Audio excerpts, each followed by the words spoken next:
ಬಹುತೇಕ ಈಗ ನಡೀತಿರುವಂತಹ ಬೆಳವಣಿಗೆ ನೋಡ್ತಾ ಇದ್ರೆ ಮುಂದೆ ಇದರ ನಡುವೆನೇ ಉರಿಯಲ್ಲಿ ಮತ್ತೆ ನಾಗರಿಕರನ್ನ ಪಾಕಿಸ್ತಾನ ಟಾರ್ಗೆಟ್ ಮಾಡಿದೆ. ಉರಿಯಲ್ಲಿ ನಾಗರಿಕರನ್ನ ಟಾರ್ಗೆಟ್ ಮಾಡಿ ಪಾಕಿಸ್ತಾನ ತನ್ನ ಹೀನಕೃತ್ಯವನ್ನು ಮುಂದುವರೆಸಿದೆ. ಯಾಕಂದರೆ ಭಾರತ ಪಾಕಿಸ್ತಾನದ ಒಳಗಡೆ ನುಗ್ಗಿ ಹೊಡಿತಾ ಇದ್ದರೆ ಪಾಕಿಸ್ತಾನ ಮತ್ತದೇ ತನ್ನ ಲ್ಯಾಂಡ್ ಆರ್ಮಿಯ ಮೂಲಕವಾಗಿ ಉರಿಯಲ್ಲಿ ನಾಗರಿಕರನ್ನು ಟಾರ್ಗೆಟ್ ಮಾಡಿ ಅವರುಗಳ ಮೇಲೆ ಶೆಲ್ ದಾಳಿಯನ್ನು ಮಾಡ್ತಾ ಇದೆ. ಉರಿಯಲ್ಲಿ ಶೆಲ್ ದಾಳಿಯನ್ನು ಈಗ ಪಾಕಿಸ್ತಾನ ಮುಂದುವರಿಸಿರುವಂಥದ್ದು. ನಾಗರಿಕರನ್ನು ಟಾರ್ಗೆಟ್ ಮಾಡಿದೆ ಪಾಕಿಸ್ತಾನ, ಆ ಮೂಲಕ ಶೆಲ್ ದಾಳಿಯನ್ನು ಅಲ್ಲಿ ಮಾಡ್ತಾ ಇದೆ. ಆದರೆ ಪಾಕಿಸ್ತಾನದ ಇಂತಹ ಬುದ್ಧಿಗೆ ತಿರುಗೇಟನ್ನು ಇಸ್ಲಾಮಾಬಾದ್ನಲ್ಲಿ ಕೊಡುವಂತಹ ಕೆಲಸವನ್ನು ಭಾರತ ಮಾಡುತ್ತೆ. ಯಾಕಂದರೆ ನಮ್ಮ ನಾಗರಿಕರ ಪ್ರತಿಯೊಬ್ಬರ ರಕ್ತ ಭೂಮಿಗೆ ಬಿದ್ದಾಗಲೂ ಕೂಡ ಪಾಕಿಸ್ತಾನದಲ್ಲಿ ಅದರ 10 ಪಟ್ಟು ರಕ್ತ ಚೆಲ್ಲುವಂತಹ ಕೆಲಸವನ್ನು ಈಗ ಭಾರತ ಮಾಡ್ತಾ ಇದೆ. ಪಾಕಿಸ್ತಾನದ ಒಳಗಡೆ ನಡೆಸಿರುವಂತಹ ಸ್ಫೋಟದ ದೃಶ್ಯಗಳು ಕೂಡ ಈಗ ಲಭ್ಯವಾಗ್ತಾ ಇರುವಂಥದ್ದು. ಪಾಕಿಸ್ತಾನವನ್ನು ಹೊಡೆದುರುಳಿಸುವಂತಹ ಅದರ ಪ್ರಯತ್ನವನ್ನು ಭಾರತ ಮಾಡ್ತಾ ಇದೆ.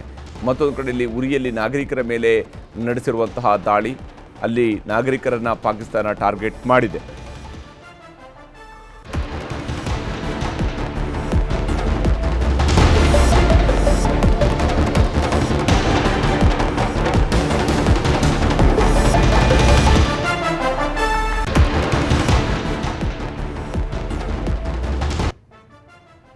ಹಲೋ,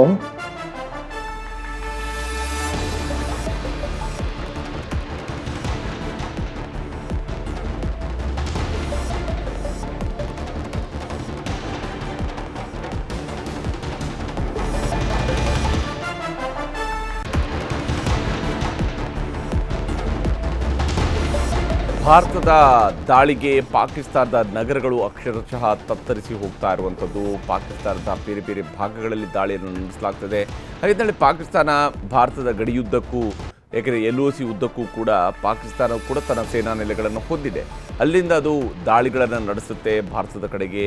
ವಿಶೇಷವಾಗಿ ಅದು ದಾಳಿಯನ್ನು ನಡೆಸುವ ಸಂದರ್ಭಗಳು ಹೀಗಿರ್ತವೆ ಅಂತ ಹೇಳಿದರೆ, ಅದು ಪಾಕಿಸ್ತಾನ ಯಾವತ್ತೂ ಕೂಡ ಭಾರತದ ಸೇನಾ ನೆಲೆಗಳಿಗಿಂತ ಹೆಚ್ಚಾಗಿ ಟಾರ್ಗೆಟ್ ಮಾಡುವಂಥದ್ದು ಭಾರತದ ಸಾಮಾನ್ಯ ನಾಗರಿಕರನ್ನು, ಸಾಮಾನ್ಯ ಜನರನ್ನು ಟಾರ್ಗೆಟ್ ಮಾಡುತ್ತೆ.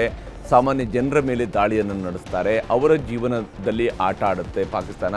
ಈ ಮೂಲಕ ವಿಕೃತವಾದಂತಹ ಸಂತೋಷವನ್ನು ಅದು ಅನುಭವಿಸುತ್ತೆ.